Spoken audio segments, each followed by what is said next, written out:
আমড়াটা নোড়ার সাহায্যে দুভাগ করে নিয়েছি আর একটু তিল বেটে রেখেছি।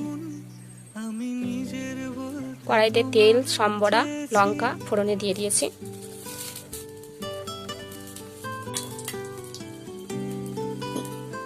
এরপর আমড়াগুলো দিয়ে দেব, দিয়ে একটু ভালো করে নেড়ে নেব। দেখুন আমড়াটা ভালোভাবে কষানো হয়ে গেছে। এরপর পরিমাণ মতো নুন, লঙ্কা গুঁড়ি, হলুদ গুঁড়ি দিয়ে দেব। তারপর জল হয়ে দেব।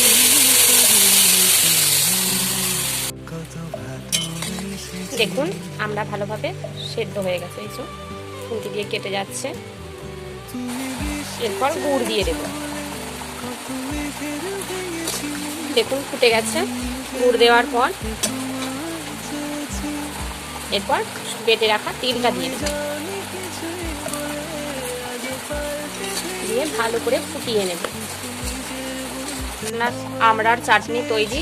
এরপর নামানোর পালা। আপনারা তো অনেক রকম ভাবে আমড়ার চাটনি বানিয়ে খেয়েছেন, একবার এভাবে বানিয়ে দেখুন, আশা করি সবার খুব ভালো লাগবে।